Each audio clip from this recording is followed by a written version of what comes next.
ویدیوی دیگه با من خوش اومدین. این سری موضوع نقد محصولات پوستی. اومدن نظر صادقانه راجع به محصولات پوستی که شاید تمام بلاگرها نخوان همچین نظراتی و صادقانه رو بهتون بگن رو من بهتون بگم. محصولات گرون و چه محصولات ارزون. چه با تونرها شروع می‌کنیم. دو تا تونر اینجا دارم که قبلا هم بهتون گفته بودم. ببینید تونر AHA قیمت مناسبه، خیلی قیمتش مناسبه و ادعا داره که ببین اینجوری که روش نوشته تو 3 روز استفاده اون ناحیه رو سفید میکنه. حالا نه سفید برفی ولی خب چند درجه روشن میکنه. کاملا غلطه. اصلا به درد نمیخوره. به نظر من که این همه ازش استفاده کردم تا اینجا و دیگه چیزی نمونده که تموم بشه. الان نزدیک به 2 ماه دارم استفادهش میکنم ولی من هیچ نتیجه‌ای که باید میدیدم و ندیدم ازش. دائما هم ازش استفاده کردم. به نظر من همچین مالی نبوده. قیمتش مناسبه ولی خب اندازه همون قیمتش کارایی داره. بعد این تونر اوردینریه که 10 از 10 واقعا عالیه. سفید کنندگی داره. بعد لکای تیره، لکای زیر چشم و اینا رو از بین میبره. دائما باید ازش استفاده کنید. به نظر من بهترین تونری که میتونید تهیه کنید تو رنج قیمت بالا همین اوردینریه. تقریبا فکر کنم قیمتش نزدیک 1 تومن یا شاید هم 1 تومن بالاتر. نمیدونم دقیقاً تو هر آنلاین شاپی قیمت متفاوت داره. میسلار نیاز نیست آنچنان قیمت‌های خیلی بالایی بگیرید. مثلا با همین میسلارای کامان که قیمتش هم خیلی مناسبه، من خودم فکر کنم 160 اینا گرفتمش. با همینم کارتون راه میفته. یعنی تاثیر آنچنانی مثلا پوستی نداره، فقط آرش استفاده میکنه همین.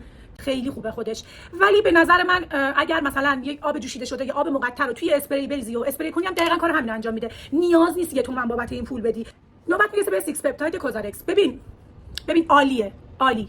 اصلا نمیتونم راجبش حرف بزنم. ببین حرفی نمیمونه که راجبش بزنم.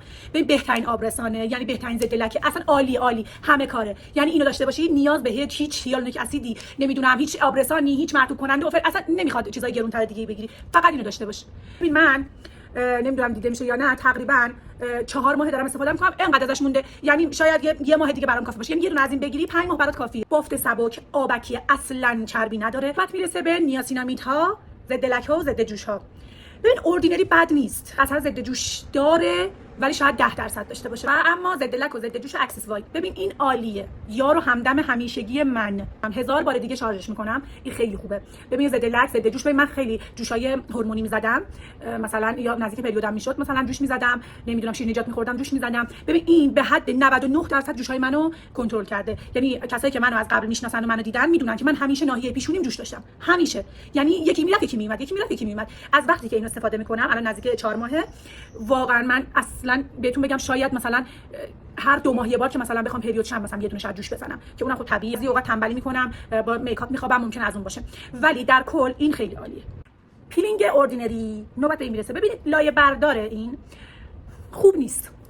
من نمیارزه 800 900 تومن 1 تومن به این بدی. اصلا خوب نیست. به نظر من جواب نمیده. الکی انگار که توش آب انار ریختن. یعنی اینجوری تاثیر داره روی صورت. واقعا به نظر من هیچ تاثیری نداشته. سرم رتینول کوزارکس، ببین این خیلی خوبه. ببینید شما اینو استفاده میکنید توقع نداشته باش همین که استفاده کردی یه چیزایی ببینید. نه، رتینول یه محلولیه که شما 10 سال دیگه جوابشو میبینی. یعنی اگه مرتبا استفاده کنی شما 10 سال دیگه وقتی که مثلا میشه 40 سالت و شبیه 25 ساله هایی، شبیه 30 ساله هایی، اون موقع میگی یس عمل کرده.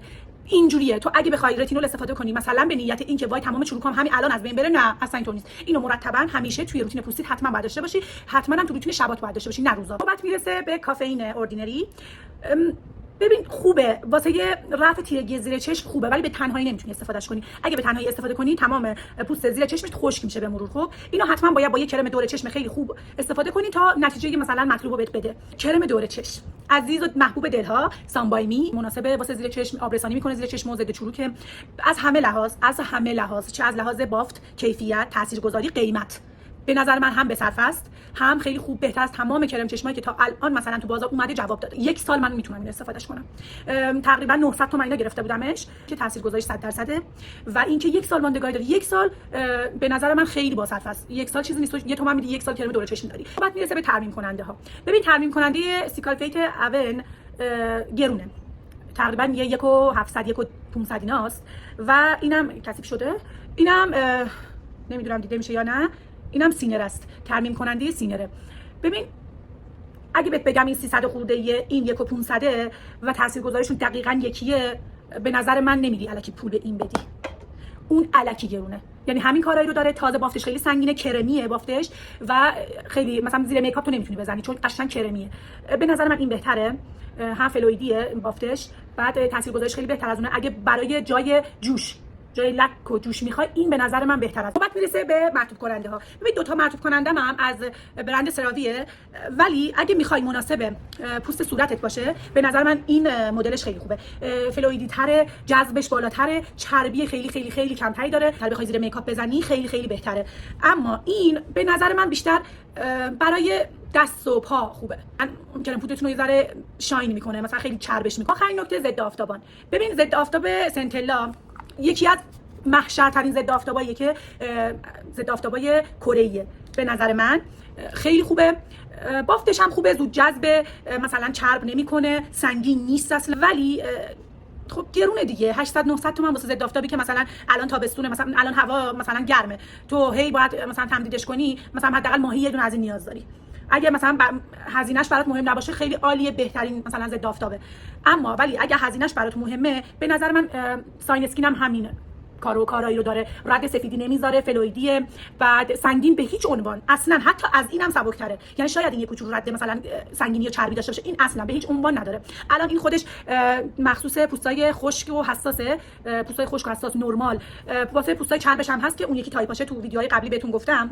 خب دیگه همین، این از نقد محصولات پوستی. بهم بگین اگر دوست دارین همچین ویدیوهایی براتون بسازم، حتما برام تو کامنت ها بنویسین. لایک، ساب، کامنت یادتون نره، ازم حمایت کنید تا براتون ویدیوهای بهتر و بیشتری بسازم. بوس بهتون، خدافظ.